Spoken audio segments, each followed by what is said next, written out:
سلام تماشابینان گرامی، خلاصه خبرهای مهم هفتم ایون تاجیکستان و منطقه را از پایگاه خبری بامداد برایتان پیشکش میکنیم. شروع میکنیم از یک نگاه کوتاه به سرخط خبر مهم روز در این برنامه. بازداشت سیاستمداران طرفدار روسیه با اعطای کوشش تبادلات دولتی در قرقیزستان. دادستان برکنار شده یووان پسر گنرال زورو بوده است. بعد 7 سال بازگشایی سفارت ایران در عربستان سعودی. در گذشت ظفر میرزایان، دانشمند به عنوان که اکادمیک مردمیش مینامیدند، زمین لرزه اقتدارش 4.8 بال در نزدیکی کول سریز. و اکنون تفصیلات خبرها.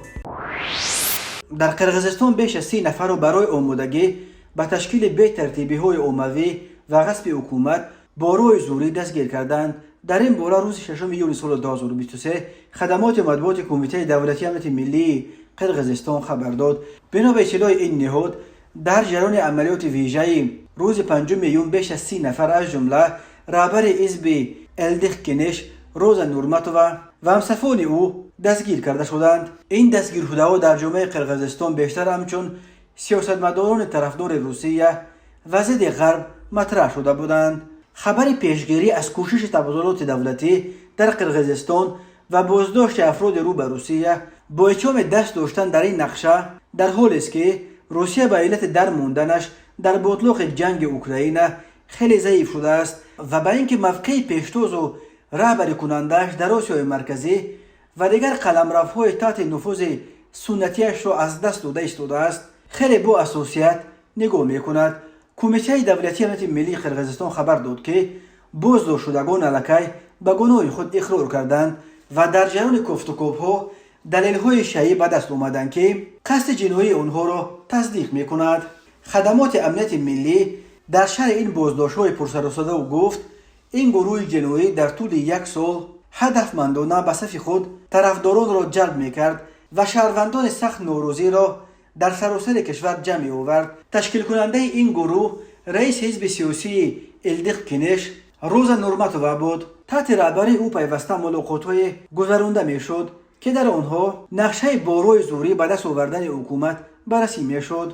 شماره عمومی اعضای این گروه به حساب مقامات امنیتی بیش از 100 نفر از قشرهای گوناگون را تشکیل می‌دهد که هر کدام آنها وظیفه و نقش مشخص خود را اجرا می‌کردند. روزا نورماتووا سال 2012 رهبر ستاد طرفداران صادر جباروف و قمچبک توشیف بود. امروز این 2 نفر صاحب قدرتند، یکی پرزیدنت و دومی رئیس امنیت است. نورماتووا یک وقت مدیر شعبه سیاست اجتماعی و رشد فرهنگی حکومت قرقیزستان نیز بود. او خود را آدم شوروی، حامی عنعنه و آیین‌های سنتی و مخالف به جامعه بار کردن ارزش‌های غربی می‌شمارد. در جامعه قرقیزستان روزا نورماتووا همچون طرفدار روسیه معلوم است و اینکه به خبر بازداشت تبادلاتگران سخنگوی پوتین دیمیتری پسکوف فوراً واکنش کرد، در جامعه بحث‌های زیادی را به بار آورده است. در عکس‌های نشر کرده کمیته امنیت ملی، ژورنالیستان همچنین استاد رشته خدمات دولتی و منیسیپالی دانشگاه ملی قرقیزستان چولپونبک صدیقبویف و عضو سازمان جمعیتی چک اره گلژیگیت اسوقوف را شناختند. هر دو از حکومت کنونی انتقاد می‌کردند، ولی همکارانشان به اینکه آنها در کوشش تبادلات دولتی دست داشته باشند چندان باور نمی‌کنند. یادآور می‌شویم قرقیزستان از سال 2005 به این طرف الکی 3 دفعه شاهد توسط اعتراض‌های عمومی سرنگون کردن حکومت‌هایش شده است. محمود شریفزاده که هفته گذشته برای چشم‌پوشی به موردهای غصب فروش زمین از مقام برکنار شد، پسر گنرال عزت‌الله شریپوف ملقب به زورو بوده است. پدر او که زاده نویه دنقره و سالهای طولانی سردار میلیس شهر دوشنبه و اداره زندانهای وزارت عدلیه تاجیکستان بود، از اعضای پرنفوذ حکومت به شمار می رفت. ولی در پایان سال 2018 در پی آشوب خونین در زندان خوجند از مقامش برکنار شده بود. داستان کل تاجیکستان روز 6 یون سال 2023 در پی رسانه شدن خبر برکناری محمود شریفزاده از سامانه رسمیش تمام معلومات را درباره او پاک کرد. تا 1 روز پیش نام او در سامانه دادستانی همچون پروکورور نویه یووان ذکر میشد. منابع رادیوی آزادی در مقامات تفتیشاتی ولایت ختلان روز 7 یون گفتند دادستانی کل تاجیکستان غصب زمین‌های کشاورزی را در نوحه یوون جدی گرفته است و حالا یک هیئت از دوستانی ولایت ختلان موردهای غصب زمین را در نوحه یوون تحقیق می‌کند. به اطلاع آنها در نوحه یوون 10 مورد استفاده غیر قانونی زمین که دوستانی یوون همچون نهاد ناظر روی قانون‌ها با آنها چشم پوشیده است آشکار شده است. سال گذشته در نوحه یوون همگی 14 پرونده برای غصب زمین باز شده است، ولی تفتیش نشان داد که از نزدیک به 100 دولت چشم پوشی شده و پروکراتور هیچ چاره ندیده است.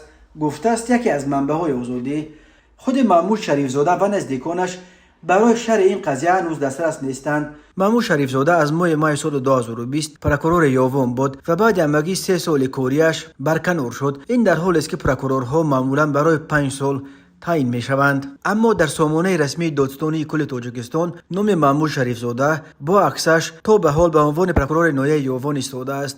بنا به ترجمه حال رسمیش که در سامانه رسمی دادستانی کل نشر شده است، شریفزاده محمود عزت الله رتبه مشاور عدلیه درجه 2 داشته رشته حقوق‌شناسی دانشگاه دولتی ملی تاجیکستان را ختم کرده است. او سابقه کاریش را سال 2005 به حیث کارآموز در وظیفه یاردمچی پروکورور نوحه اسماعیل سامانی شهر دوشنبه آغاز کرده. سال 2007 تا 2011 مفتش دادستانی نوحه اسماعیل سامانی، سال 2011 مفتش ریاست تفتیش پرونده های جنایت های مخصوصا مهم دادستانی کل بوده است. محمود شریفزاده سپس سال 2012 معاون پروکورور شهر کانه‌بادام، از سال 2013 معاون پروکورور شهر وحدت، از سال 2014 تا 2020 معاون یکم پروکورور شهر وحدت بوده.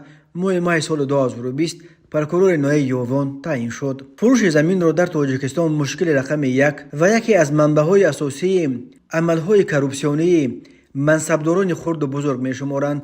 تقریبا هر هفته درباره بازداشت این یا آن منصبدار و یا میانروهای آنها با اتهام گرفتن پاره در عوض وعده جدا کرده دادن زمین خبرها به دست میرسند. با چنین اتهام 2 سال پیش تا شهردار کولاب بهرام عنایت‌زاده به 12 سال زندان محکوم کردند. عنایت‌زاده تا کنون بلندپایه‌ترین منصبدار است که برای زمین فروشی محکوم به زندان شده است. اما طور تجربه دادگاه‌های تاجیکستان نشان می‌دهد در اکثر موردها منصبدارانی که برای زمین فروشی و گرفتن پوره به دست می‌افتند با پرداخت یگان جریمه ناچیز از جوابگری خلاص می‌شوند. باور می‌رود که این منصبداران در عوض پوره به چنین جزاهای سبک نائل می‌شوند.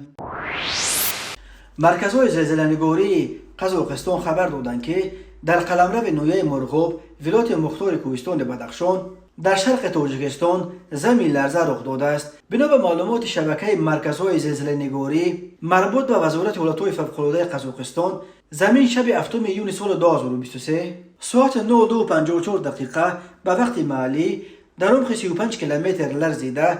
شدت زلزله در مرکزش طبق جدول ریختر 4.8 بعد را تشکیل داده است.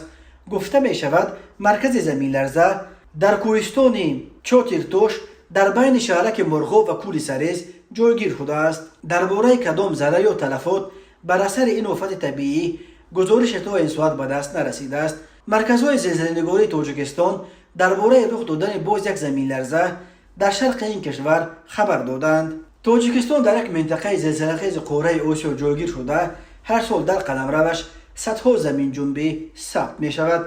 بر اثر زمین لرزه شب 23 مارس سال 2023 که مرکزش در اطراف دهه پلدارک نوحه کوهستان مشچا بود، در مجموع 368 خانه از جمله در نوحه کوهستان مشچا 318 خانه، در نوحه رشت 32 خانه و در نوحه نورآباد 17 خانه ضرر دیدند. اخیراً اتحاد اروپا شماره عمومی ساکنان ضرر دیده از این زمین لرزه ماه مارس در تاجیکستان را بیش از 2200 نفر برآورد کرد.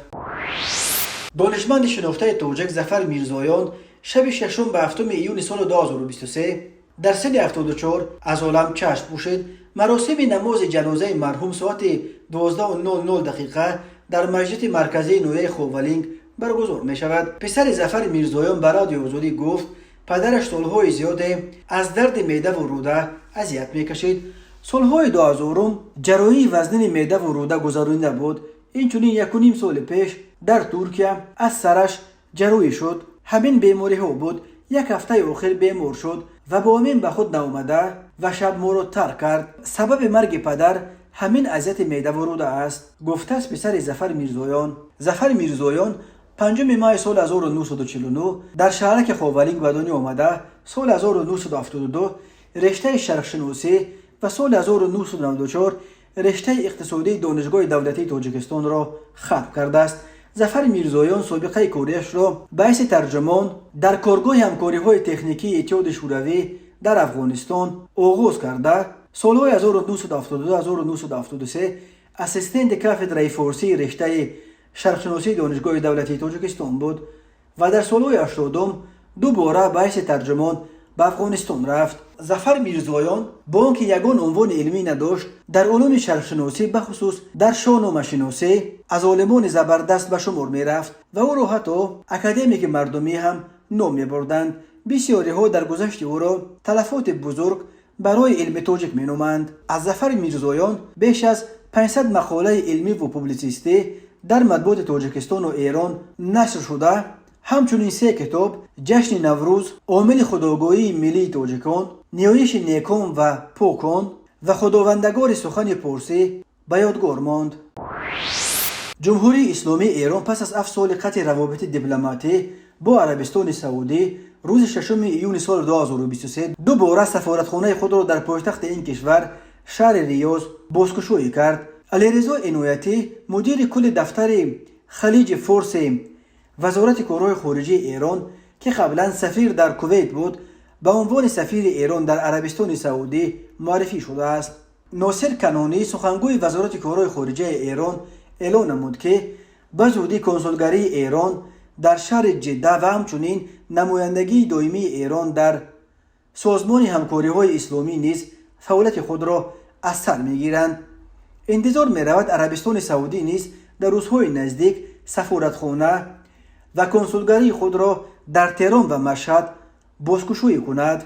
از سرگیری روابط دیپلماتی، بازگشایی سفارت و کنسولگری ها در ایران و عربستان از شرط‌های تفوقی بود که ماه مارس سال 2023 با میانجیگری خطای حاصل شد. سفارتخانه سعودی در تهران 3 ینور سال 2016 وقتی بسته شد که آن را تظاهرگران به نشان اعتراض به قتل نیمر النمره یک روحانی شیعه از جانب سعودی آتش زدند. و اما این نخستین مورد قطع روابط دیپلماتی دو کشور از زمان رو به کار آمدن رژیم اسلامی در ایران در پی انقلاب اسلامی سال 1979 نبود. سال 1987 در موسم حج حاجی‌های ایران در مکه به برخورد سخت پلیس سعودی دچار شدند و نزدیک به 400 حاجی ایرانی در جریان درگیری‌ها از جانب پلیس سعودی کشته شدند. در جواب در تهران نیز مردم به خیابان‌ها ریخته ناراضگی خود را به حکومت عربستان بیان داشتند و سفارتخانه عربستان سعودی را طلب و تاراج نمودند. سعودی سال 1988 سفارتخانه خود را در تهران بست و همه کارمندان سفارت را بازپس خواند. روابط دیپلماتی ریاض با تهران آن وقت تنها بعد 3 سال برقرار شد، ولی این دفعه به دو کشور تنها بعد 7 سال میسر شد که روابط دو جانبه دیپلماتی خود را دیگر باره برامانند. و حالا یک مرور کوتاه به اخبار کریمینالی و حادثه های ناخوش روز.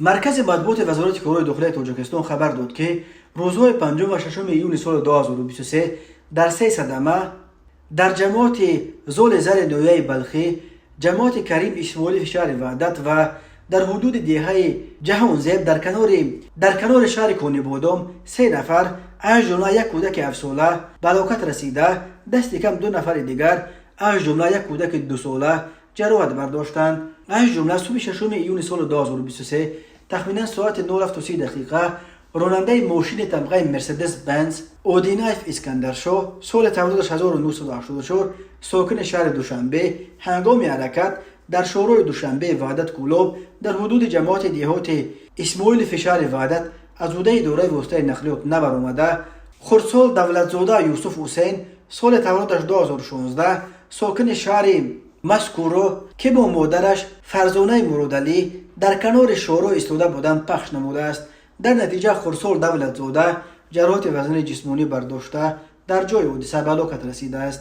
همین طور شب 6 ایون سال 2023 تخمینا ساعت 23:40 راننده ماشین طبقه وز 2107 صاحب نظام سال تولدش 1959 ساکن شهر کنیبادام هنگام حرکت در شهرهای کنیبادام دیموی در حدود دهه جهانزیب از عهده اداره واسطه نقلیات نبرآمده به درخت کنار راه برخورده است. در نتیجه خود راننده صاحبوف جراحت وزن جسمانی برداشته در جای حادثه به هلاکت رسیده است. مسافر ماشین مذکور خردسال عبدالجلیل بخت‌آور سال تولدش 2021 جراحت جسمانی برداشته در بیمارخانه بستری گردیده است. همچنین 5 یونیو سال 2023 تخمینا ساعت 15:00 راننده ماشین تمغه تویوتا کرولا نوروزوف تویر سال تولدش 1998 ساکن نویه بلخی هنگام حرکت از سمت مرکز نویه به سمت شهر باختر در حدود جماعت دهات زول زر قاعده های حرکت را رعایت نکرده به ماشین بارکش تمغه مرسدس که در کنار راست راه توقف کرده بود برخورده است. در نتیجه مسافر داخل ماشین تمغه تویوتا کرولا سعید و تخمینه سال تولدش 2001 ساکن نویه مذکور جراحت وزن جسمانی برداشته در جای حادثه به هلاکت رسیده است. مسافر دیگر ماشین مذکور سفر و خولنسا جراحت جسمانی برداشته در بیمارخانه بستری گردیده است. از روی این حادثه ها تفتیشات ادامه دارد. راههای تاجیکستان از لحاظ صدمه ها پرخطر به شمار میروند. تنها در ماه مای سال جاری بنا به حسابها بر اثر صدمه ها در راههای جمهوری تا 40 نفر به هلاکت رسیدند. بنا به امور وزارت کارهای داخله سال 2022 بر اثر 1096 صدمه در راههای جمهوری 416 نفر به هلاکت رسیده، 1197 تن دیگر مجروح شدند. در نتیجه گذراندن چاره‌بینی‌های اپراتیوی جستجویی از جانب کارمندان میلیسیا معین کرده شد که مرد 42 ساله ساکن شهر استرافشن که پیش با ماده 247 قسم 3 کد جنایتی جمهوری تاجیکستان سود شده است 27 دکمبر سال 2022 با روی فریب به باوری مرد 42 ساله ساکن شهر مذکور در آمده از او یک عدد автомاشین تمغه مرسدس بنز را به مبلغ 85000 سومانی نرخ‌گذاری کرده گرفته مبلغش را تا حال برنگردانیده است. اوید بین حادثه پرونده جنایتی با ماده 247 قسم 4 کد جنایتی جمهوری تاجیکستان آغاز کرده شده تفتیشات ادامه دارد. این چنین ضمن برگزار نمودن چاره‌بینی‌های اپراتیوی جستجویی از جانب کارمندان میلیسیا معین کرده شد که جوان 24 ساله ساکن شهر گل سرخ شهر استرافشن در دوام روزهای 14 مارس تا 2 اپریل و 16 مای سال 2023 با روی فریب به باوری مرد 39 ساله ساکن همین شهر در آمده از او 2 عدد автомاشین تمغه اوپل استرا و 1 عدد автомاشین تمغه نکسیا را به مبلغ عمومی 100,000 سومانی نرخ‌گذاری کرده گرفته مبلغش را تا حال برنگردانیده است. اوید به این حادثه پرونده جنایتی با ماده 247 قسم 4 کدکس جنایتی جمهوری تاجیکستان آغاز کرده شده تفتیشات ادامه دارد. همین طریق هنگام گذراندن چاره‌بینی‌های اپراتیوی جستجویی از جانب کارمندان میلیسیا معین کرده شد که مرد 38 ساله ساکن شهر استرافشن ماه نوامبر سال 2022 با روی فریب به باوری مرد 41 ساله ساکن شهر مذکور در آمده با بهانه گرفته دادن 0 از 12 هکتار قطعه زمین نزد یولگی از حدود محله اهالینشین مبلغ 195,000 سومانی گرفته به احتیاجات خود صرف نموده است.